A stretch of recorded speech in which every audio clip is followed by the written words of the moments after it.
तो एक और एक मिलके हो जाते हैं 2, ये है गणित यानी कि हिसाब। एक और एक मिलके 11 हो जाएं तो ये है संगठन यानी कि ग्रुप बन जाते हैं। एक और एक मिलके अगर एक ही रह जाए तो ये होता है प्यार। और अगर एक को एक से ना मिलने दिया जाए तो इसे कहते हैं कूटनीति। और एक को एक के खिलाफ खड़ा कर दिया जाए ये है राजनीति, गंदी वाली राजनीति। समझ गया ना? मेरे मुसलमान नौजवानों को साइकिल के पंक्चर बना करके जिंदगी नहीं गुजारनी पड़ती।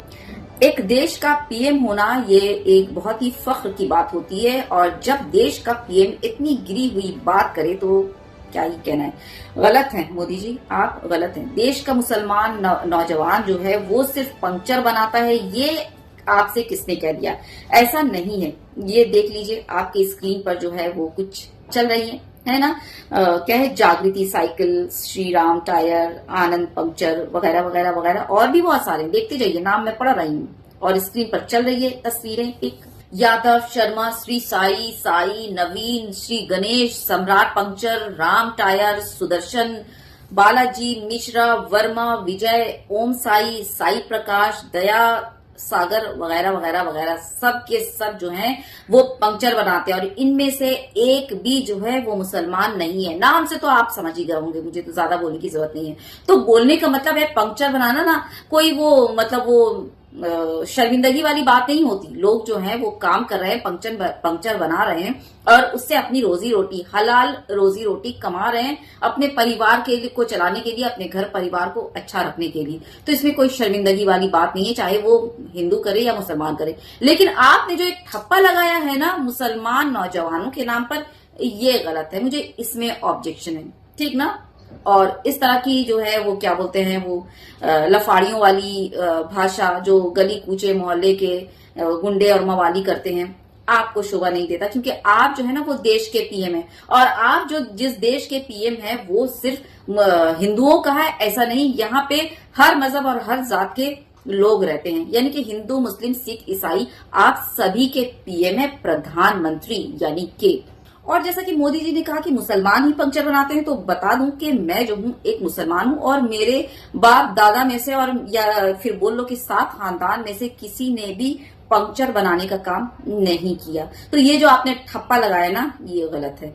वैसे मोदी जी जो हैं वो ये बोलते हैं ना, वीडियो 40 साल मैंने भिक्षा मांग करके खाया है। हाँ, तो मेरा ये बोलना है कि भीख मांग कर खाने से बेहतर है कि पंक्चर बनाकर अपना जो है वो पेट पाल लिया जाए, अपने बाल बच्चों को देख लिया जाए। और मोदी जी अभी बूढ़े हुए, यानी कि अभी 70 साल के हुए या 72 साल, जो भी, खैर, लेकिन बचपन से लेकर 40 साल की उम्र वो उम्र है जिसमें इंसान जो है ना वो बिल्कुल हट्टा कट्टा होता है। इस उम्र में भीख मांग कर खाना इंतहाई शर्मनाक बात होती है कि नहीं मोदी जी, है ना? और जाहिर सी बात है, जब आप बचपन से लेकर 40 साल तक भीख मांग कर खाए हैं, उस वक्त शायद आपने ये भी कहा था कि आपकी माँ दूसरे के घर में बर्तन भी धोती थी, दूसरे घर में काम करती थी, और आपकी आंखों में आंसू भी आए थे बोलते वक्त, है ना? और आप उस वक्त, जब अभी आप इस उम्र में माशाल्लाह से, है ना, नजर ना लगे मोदी जी को, है ना, हाँ, इस उम्र में ऐसे हैं, तो 40 साल की उम्र में तो कमाल ही रहे होंगे। और ये एक माँ के लिए, तो मोदी जी जिस तरह से आपने जो है वो जाहिल अनबख्त, है ना, हाँ, उनकी तरह जो सड़क छाप लैंग्वेज का इस्तेमाल किया है, दरअसल आपने अपने पोस्ट यानी प्रधानमंत्री का जो पोस्ट है ना उसको शर्मसार किया है। और आपने जो वक्फ को लेकर जो कहा है कि ये मुसलमानों की भलाई के लिए ये जो है कानून में तब्दीली की जा रही है, तो मैं एक यहाँ पे छोटी सी मिसाल दूंगी, और यहाँ पर मैं बहुत ही कम अल्फाज का इस्तेमाल करूंगी, और आप कम अल्फाज में ज्यादा समझ जाइए और आप बिल्कुल समझ जाएंगे। तो मामला ये है कि एक चोर से जो है एक डाकू सामान छीनता है और कहता है कि ये जो है मैं भलाई के लिए कर रहा हूं। तो क्या आप यकीन करेंगे? आप कहेंगे कि यार इस चोर के पास ही ठीक था, डाकू तो, है ना, ज्यादा नहीं बोलूंगी, बस इतना ही। जो समझदार है वो इशारा समझ ही गए। मोदी जी, आप बात करते हैं औरतों की 3 तलाक पर, ठीक, क्योंकि इससे मुसलमान महिलाओं को भलाई है इसमें, तो ठीक है ना। तो बता दूं कि बिल्किस बानो जानते हैं ना, आप ही के देश की एक मुस्लिम महिला है जो अपने बलात्कारियों से न्याय की लड़ाई अब तक लड़ रही है। उसके बलात्कारी जितने हैं ना, वो आपकी पार्टी से जुड़े हैं और बहुत ही सम्मानित हुए हैं। बाकायदा फूल मालाओं से और मिठाइयों से स्वागत किया गया है उन लोगों का।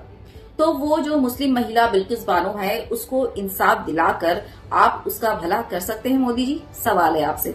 दूसरी एक और बच्ची है जिसका नाम है गुलफिशा फातिमा। सीए एनआरसी के वक्त उस पर इल्जाम लगाकर उसको जेल में डाला गया और आज 5 साल हो गए जेल में कैद है। ना सुनवाई और ना ही जमानत, कुछ नहीं हो रही है। बस वो बच्ची जो है वहां पड़ी है और आज 5 साल का वक्त गुजर चुका है। एक अच्छी पढ़ने लिखने वाली, एक काबिल स्टूडेंट, उसका ये हशर हो रहा है मोदी जी आपके राज्य में और आपके देश में, जहां आप मुसलमानों की भलाई के बारे में सोच रहे हैं। सोचा कि आपको बता दूं, और आप मुसलमानों क्या बोलूं।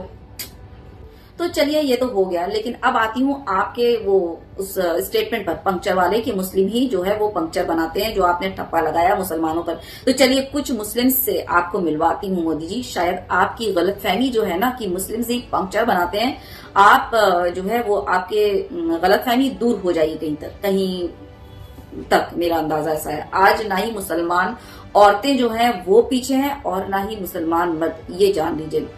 ये है बिहार की ऑफिसर जो आपके स्क्रीन पर पिक है, आईएएस ऑफिसर है बिहार की, नाम है इनायत खान। और पुलवामा अटैक याद है मोदी जी? तो उस पुलवामा अटैक में 2 नौजवान जो है वो शहीद हुए थे और बहुसंख्यक समाज के थे। नाम है रतन कुमार ठाकुर और संजय कुमार सिन्हा। वो मुस्लिम महिला आईएएस ऑफिसर इनायत खान ने क्या किया आपको पता है? दोनों शहीद जवानों की एक एक बेटियों को गोद ले लिया और उनकी पढ़ाई लिखाई और उनकी परवरिश की जिम्मेदारी खुद अपने जिम्मे ले ली। जबकि ये करना था मोदी जी आपको, ये आपका काम था, ये आपकी जिम्मेदारी थी, है ना। लेकिन उस मुस्लिम आईएएस ऑफिसर ने किया। चलिए अब इस नौजवान को देखिए, वली रहमानी, जो इतनी कम उम्र में एक स्कूल का फाउंडर है और कई गरीब बच्चों की तालीम और जो है वो क्या बोलते हैं उसको, स्कॉलरशिप्स वगैरह का इंतजाम का जिम्मा उठाया हुआ है। ठीक, ये मुसलमान बच्चा पंक्चर नहीं बनाता, काफी तालीम याफ्ता है, ठीक ना। अलीगढ़ विश्वविद्यालय में साइंस सेक्शन के 10 स्टूडेंट्स ने आईआईटी जेएएम 2025 के एग्जामिनेशन पास की, सारे के सारे मुसलमान। जी हाँ, पीएससी का एग्जाम पास किया आयशा अंसारी ने, एक मुस्लिम बेटी। जी हाँ, जामिया के स्टूडेंट ने बनाया ब्लड कैंसर की वैक्सीन, समझ रहे हैं। और उनका दावा यह है कि 4th स्टेज के मरीजों को उन्होंने ठीक किया है, उनका दावा है ये। और ये तो आज का मुसलमान है। एक जमाने से मुसलमान जो है ना इस तरह के आविष्कार, इन्वेंशन करते आए हैं। तो मुसलमान आगे था और आज भी किसी भी फील्ड में मुसलमान पीछे नहीं है। और आज तो बेटियां भी जो है ना वो कदम से कदम मिलाकर चल रही हैं, कल भी थी और आज भी हैं। इनसे मिलिए, ये इन्होंने जो है 1000 साल पहले एक जो है वो दुनिया की सबसे पहली उड़ने वाली मशीन बनाई थी। इस साइंटिस्ट का नाम है अब्बास इब्न फिरनास, एक मुसलमान साइंटिस्ट। पंक्चर नहीं बनाता था मोदी जी। जी हाँ, और अभी आप उसको वो बोल सकते हैं उड़ाने वाली मशीन को, उड़ने वाली मशीन को एरोप्लेन या एयरक्राफ्ट या हेलीकॉप्टर, कुछ भी कह सकते हैं, ठीक ना। हाँ, क्योंकि वक्त के हिसाब से चेंजिंग, समझ रहे हैं ना जी। लेकिन आइडिया तो था एक मुस्लिम साइंटिस्ट का ही, है ना।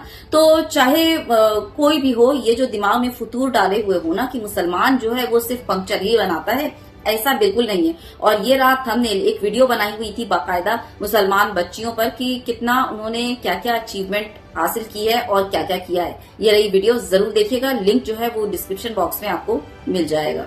और हाँ, दूसरी बात ये बोलना चाहूंगी कि अगर अभी भी किसी को पंक्चर बनवाना है ना, तो हाँ, मुसलमान उसमें भी माहिर हैं। जी हाँ, चाहो तो अपनी माँ बहन बेटियों को और खुद भी ले आ सकते हो अपना पंक्चर बनवाने के लिए।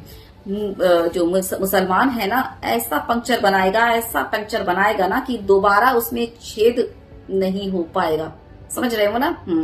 तो अगर किसी को अभी भी जो है वो मुसलमान ही पंक्चर बनाते हैं, ऐसा कुछ चल रहा है दिमाग में, क्योंकि मोदी जी ने बोल दिया ना, तो ये अभी ट्रेंड चलेगा और सारे जो है जितने व्हाट्सएप यूनिवर्सिटी में अपना जो है ये रोटेट करेगा ये मैसेज, और उसके बाद सारे क्रिएटर के नाम पर जो धब्बा है, वीडियो क्रिएटर के नाम में जो धब्बा है, वो आ जाएंगे इसी टॉपिक को लेकर के उछालेंगे, अरे मुसलमान मुसलमान मुसलमान। तो आ जाना, मुसलमान जो है पंक्चर बनाने में भी पीछे नहीं है, मुसलमान किसी काम में भी पीछे नहीं है, ठीक ना। काम करता है, काम। इतना काफी, ठीक ना। ऐसे लिस्ट तो काफी लंबी है, कितना बोलूं। खैर, खत्म करूंगी एक शेर के साथ, मुलाहिजा फरमाइए। दौर बदलेगा, शमा भी बदलेगी, तू देखता रह जाएगा जहां भी बदलेगा। किसका वक्त रुका है जो तेरा रुकेगा, किसका वक्त रुका है जो तेरा रुकेगा। बहुत जल्द हवा का रुख भी बदलेगा, बहुत जल्द हवा का रुख भी बदलेगा। ये तो तय है, ये तो बिल्कुल ही तय है ना। तो बस यही खत्म कर रही हूँ। बहुत ज्यादा अपना ख्याल रखिए और शेयर करना बिल्कुल मत भूलिए, क्योंकि ये वीडियो की रीच के लिए जरूरी होता।